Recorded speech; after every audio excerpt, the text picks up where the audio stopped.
pumping out new stuff, and like I said, there's going to be stuff that's just been sitting in the office. Some Xenoscope. We've got some variant covers by Ivan Tao, Cedric Poulat, and you saw Royal. But yeah, they seem to be popular little creators right now. Mark Spears Monsters #2. We found one in the bag. Some Star Wars that we didn't have. We're out of that. How about the first Captain Britain and Arcade? First Cat Grant. It's a high-grade Canadian price variant. The Perillo book, the modern one that's actually doing well. Last Starfighter. Somebody asked about this, and there you go. High-grade 3-issue run. Supergirl 1. We've got some Joker restocks.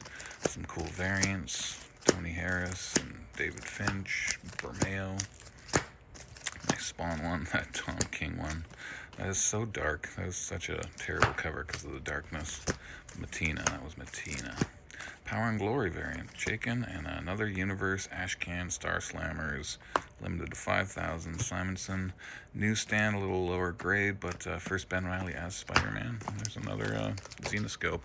Did a bunch of modern Wolverine. We still have lots of Wolverine to get out, but it's nice to restock some of the volumes that were hit during past sales. We'll have some second prints in here.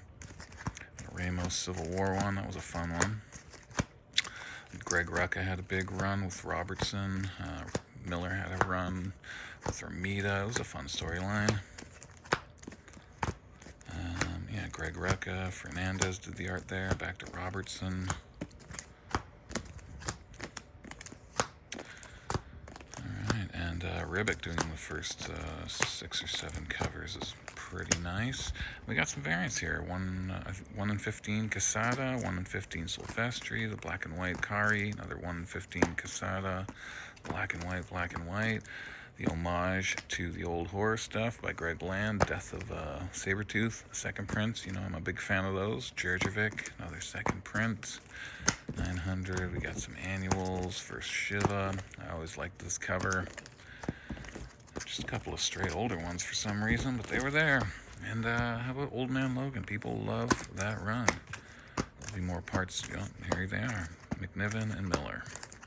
First Ashley Barton as Spider-Woman. Jason Aaron's run with Mystique. Jeff Loeb with Beyonce. And yeah, the rest of that stuff. Guggenheim, some annuals, little JTC variant, connecting cover, and Paul Cornell leading up to the death of Wolverine, and Paul Cornell's run. A 1 in 20 I've never seen before, really cool. I've seen it sell up to $50, but I thought that was a little bit steep. More Cornell. A lot of the later issues in this run we just never see, so it's nice when they do pop in. And the Cornell Stegman run. And back to the 1 Month to Die, second prints, all that fun stuff. Scarlet Spider, #1, first Maria Pinalba, and she becomes somebody. Second print variant, never seen that one for issue 3. First mention of the Blackest Night and first Sodom Yat. Alan Moore, nice high grade. J. Scott Campbell, Danger Girl. 2 more What Ifs I found. A couple of Canadian Price Fiery Storms. They were just sitting in my office. Legends of the Dark Claw, Amalgam. Some Delato. This has a print error. There's a stripe here. It's like it doesn't have any gloss. So lower than our near mint copy. Another second print. First Kid Apocalypse. Spider-Man Noir. We never get that first series. We only got 1 issue. First Alejandra Jones becomes Ghost Rider, the female Ghost Rider. This run, a couple of newsstands. It's so hard to get. It comes in and it's gone, and we see so little of it in the store. So it's nice to have just even this little pocket of 50s to 70s in that range. A few newsstands in there. And then a couple of low-grade early ones. Hey, Gargoyle Gotham #1. Walmart variant. I didn't know they did those for DCs, but they did. Foil exclusive. It was a convention exclusive, the Batman Harley Quinn. So there you go. Batman the Imposter, and the 3-issue Bermeo variant set. We'll finish it off with some Shadow of the Bat. First Huntress as Batgirl. There's no really major big issues outside of that one, but there are some really cool covers in here. That is the last issue right here. But, you know, that No Man's Land, There was a newsstand right there. There's a really good storyline. I wish they put it back in trade. They only have omnibuses, and people hate buying omnibuses unless they're blowout prices.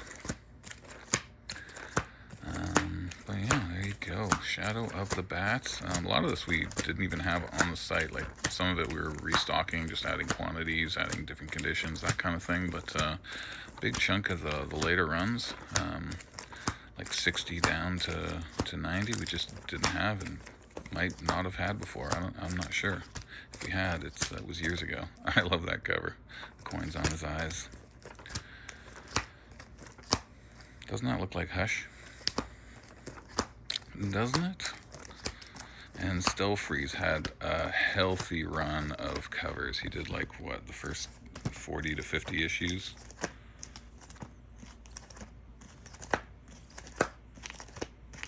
You don't see him too much anymore. I think he's probably semi-retired. A friend of mine got me a sketch from him. You might be able to guess who it is. Embossed cover. But yeah, that's what we did. Like, back issues are just non-stop coming out. It's like on the daily.